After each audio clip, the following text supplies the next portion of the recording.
Hello and welcome to the reason why I'm all about that bass, and today we're going to be taking a look at the classic Daft Punk debut album, Homework. Daft Punk are a French electronic music duo who are considered to be the biggest influences of modern electronic music, as well as two of modern music's greatest creative minds.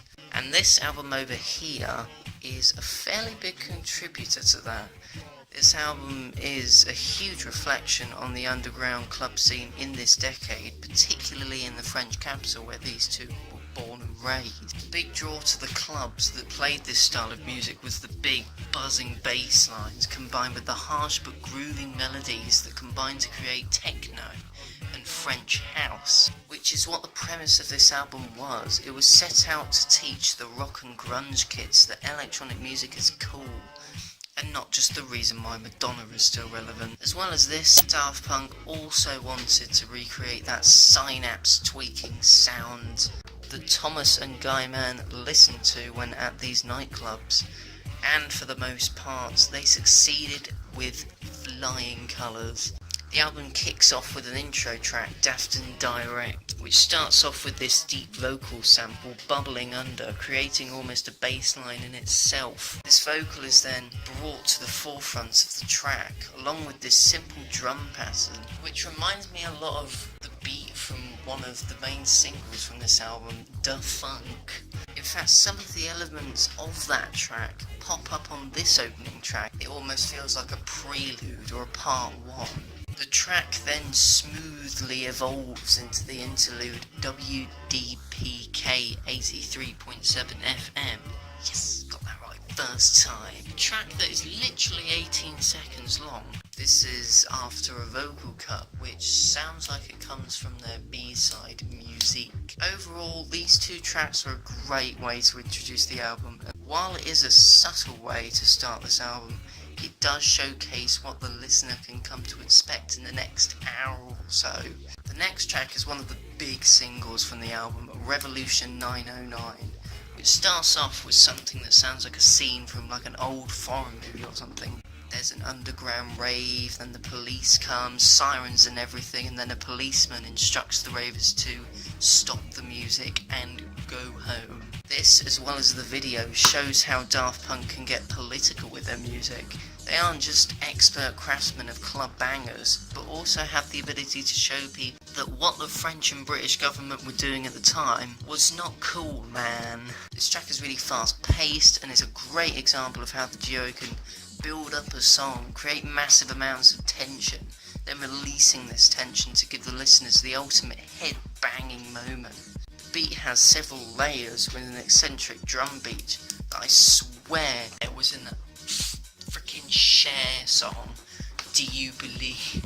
Anyway, it also has like a whirring sort of, I don't know what to call it, but it adds to the intensity of the track, and it as does the background noise, which kind of sounds like a plane engine, gives the track a bit of an atmosphere. The track then breaks down, Daft Punk taking away these elements of the track until you get the bare bones of the song. It's a common trope that the duo does. They've done it in several of their other songs, such as Around the World, Robot Rock, One More Time, but it's nonetheless effective. The next track, the lead single of the album, Da Funk, which is considered a prime example of 90s house music, and one of the best examples of why these guys are so beloved in pop culture today. It's a full-on sing-along song, but it's instrumental.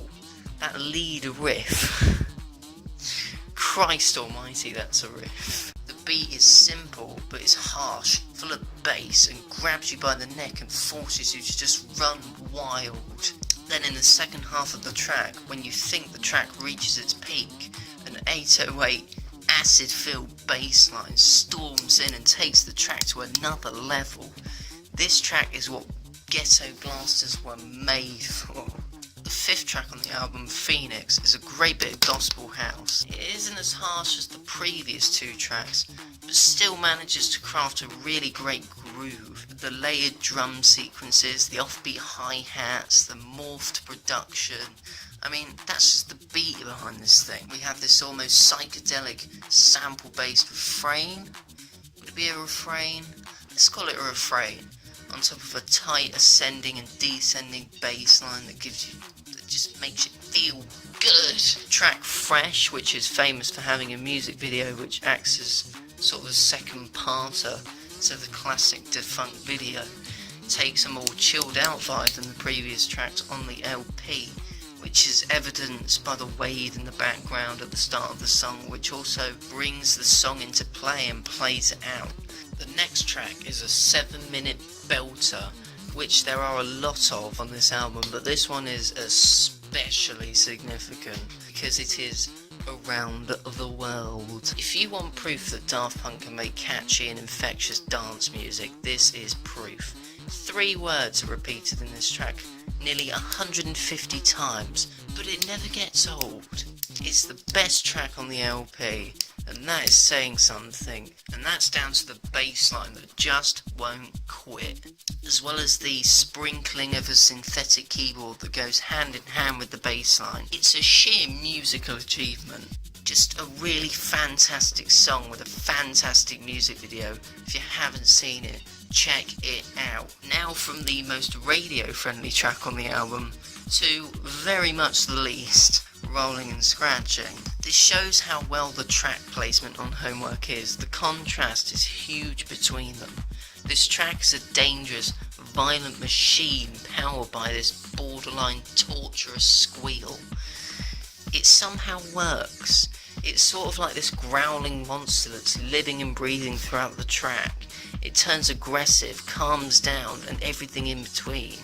It's got a life of its own. The accompanying bass line is equally as assertive in its ear-splitting groove, and the beat is littered with hi-hats, and just makes this beast all the more menacing. The next track is kind of an interlude, and is certainly the most funkadelic track on the album, Teachers. The narrative of this track ties in quite neatly with the title of the album, Homework. The idea is that this album is dedicated to their mentors or teachers. Literally, Daft Punk literally listing each and every one from Dr. Dre to Brian Wilson. It really shows just how expansive the guy's musical taste is, and also gives an insight on how this album came to be. It makes me long for like a part 2 of the track, this time listing the artists that Daft Punk themselves have influenced since this album, but the track will be about half an hour long and wouldn't even be scratching the surface of the amount of artists that Daft Punk have influenced. The instrumental behind this track is comprised of an incredibly funky bass line on top of this chopped up vocal sample that pops up enough to complement the track's vocals but doesn't disrupt them, which is always fine and dandy in my books. The next track, High Fidelity, also a very funky jam, is another 6 to 7 minute track that has 2 different grooves. One part which lasts about a minute long, and the other lasting about 3 to 4 minutes. Obviously I wish that first hook could have lasted longer, but then again it almost acts as a prelude to the second beat. The whole song is very chopped up and eccentric. It feels like Todd Edwards had a hand in the making of this track.